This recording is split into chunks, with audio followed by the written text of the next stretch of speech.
So the first episode of Into the Dark has dropped on Hulu. This is a show that is being brought to us by Blumhouse, one episode per month. It is a horror anthology show, and each episode will have to do with the holiday of that month the episode drops in. So this is October, so of course this first episode is about Halloween. And this is exciting, man. This is a really exciting thing. Something I did not know about at all while going into this episode was that this was 1 hour and 22 minutes long. So this is a feature-length film. Holy shit. So I don't know if that means all of them will be like that, but if so, that means that we're getting 12 new fucking horror films, feature-length films from Blumhouse that we're getting on Hulu, which, as I had said before, this is a great idea for a series because this keeps people wanting to keep their Hulu account. You know, if you have a series all drop at once, then everyone, you know, if that's what you want to watch, you go and you grab the subscription for a couple days, you just shut it off at the end of the month, you come back in a year, do it again. But this was everyone every single month, and you're into this show, you're gonna be like, well shit, I have to keep the fucking thing every single month. So I like the idea behind it, and it's just fun to look forward to a new film, a new anthology series. It's essentially like Halloween 3 Season of the Witch, except for instead of just doing Halloween every single year, it's going to be a different holiday every single month. So I essentially see this as Blumhouse's attempt to be successful at what you know, the Carpenter and company couldn't. Even though I love Halloween 3, I'm a big fan of it. I don't think anyone would argue that it was a box office disaster and it was a failed experiment, but hopefully this one works out. Now, as far as this episode goes, first episode of the series entitled The Body. If you want to avoid all spoilers at all, and you don't want to even know what a synopsis is, and you just want my instant yay or nay, I did enjoy the episode. My only issues I had with the episode is I feel like they didn't have an idea of what tone they were going for here. It felt like a mismatch of horror drama, like serious horror drama, and then like goofy, outrageous horror comedy.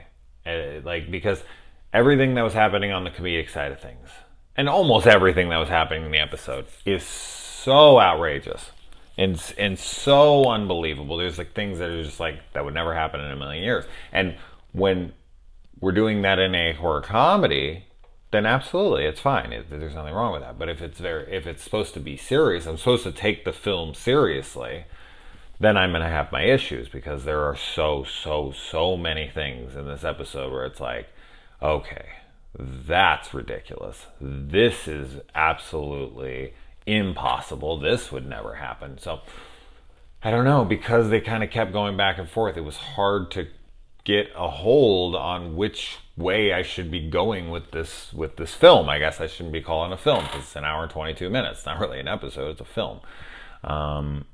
The familiar face here was Pablo from Ash vs. Evil Dead, so big fans of that show and that character will definitely like his character, at least, because he's definitely the guy that he is in Ash.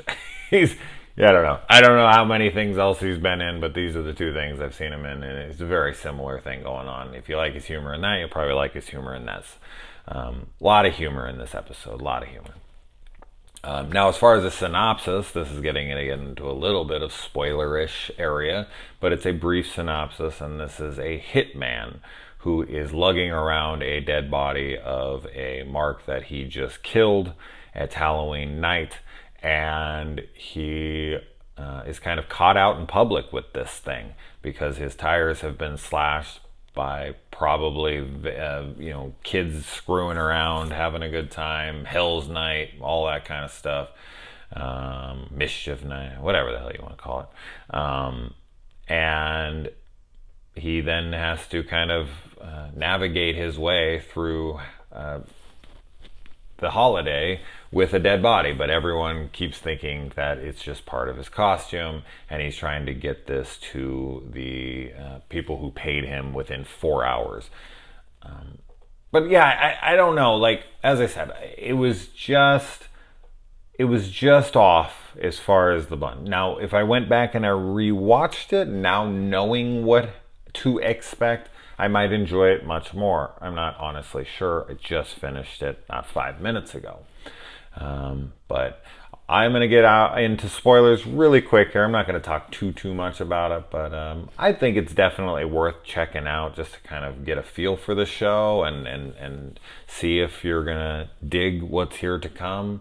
But I think it's good. I enjoyed it. It was good. It wasn't an amazing start. I wasn't blown away like, oh shit, like this show's playing fucking for real here. This could be like the next big thing. This was like, if this was just a film on its own and it wasn't part of the End of the Dark and all that stuff, I would have came back and I would have been like, it was good. It was fine. It was a fun watch, and I don't think it's something I would revisit or anything. But yeah, I liked it. I know that's not a glowing review, and some people would take that as a cop out or being like, well, I don't want to watch it because that doesn't sound that great. I would gauge it for yourself on this one. This is something that I think that a good amount of people will really enjoy and tell me I'm crazy and that the humor really worked for them and that they didn't understand it's all horror comedy and I'm crazy. That's totally fine. But hopefully some of you understand and agree with me when you do watch it, and I won't feel like a total lunatic, which I probably am. Now getting into spoilers, in case you haven't seen this, go ahead and shut this off and come back if you'd like. As I said, I'm not going to talk too much about it. This maggot cheese at the beginning of this episode is fucking disgusting. As far as like all the ridiculousness of this episode and all the things that wouldn't happen, I don't have time to illustrate all of them. If you have seen this episode, you'll know how absurd so much of this episode is. And I've said before, if it's supposed to just straight up be horror comedy and playful and all this, which I guess it mostly is, fine. It's good. It's good. It almost, I don't know exactly what to compare it to. But this whole relationship between the guy and the girl, I definitely didn't want to point that out because that is a big spoiler that she is going to be on board with this, and she kind of gets turned on by this. I don't think it's all that shocking and surprising because the way she comes after him in the bar and how clingy she's kind of being towards him, and I don't even know if I'd use the word clingy, but so intrigued and by his mysterious persona. When he killed that first guy, it was just like, she's not going to be screaming. She's not going to be put off by this. She's going to be into it. And when she was, it just wasn't a big shock to me. But she's just so incessant on being with this guy. And him killing her in the graveyard, trying to kill her, should I say, was, I don't know. For the story, it was like he could have killed her at any point.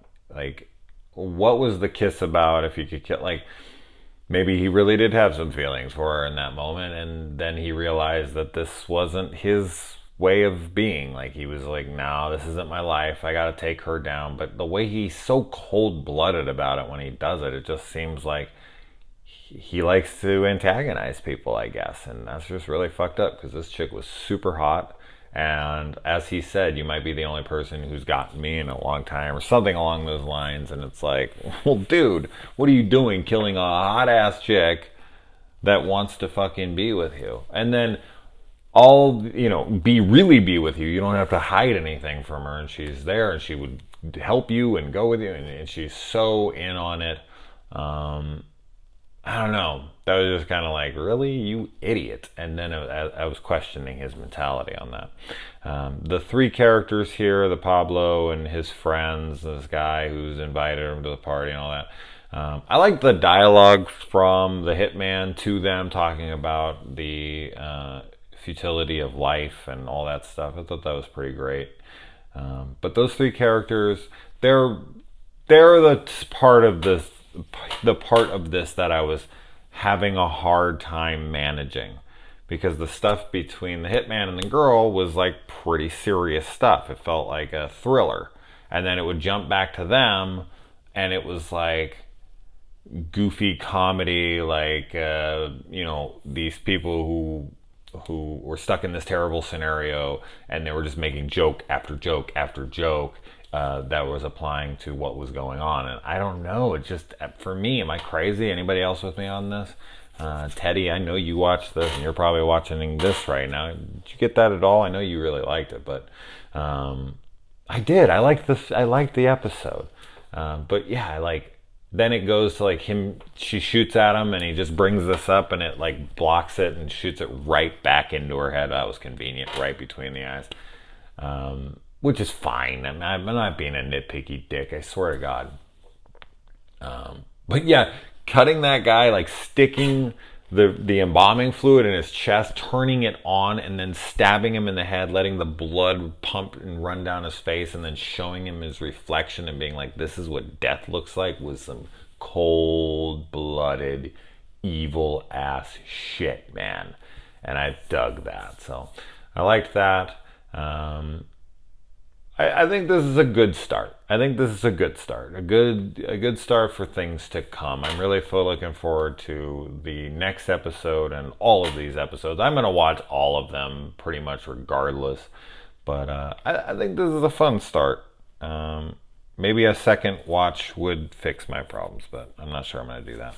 I did like that the guy was talking about how the only reason that he took the body and ran off with it is because he just wants a reward.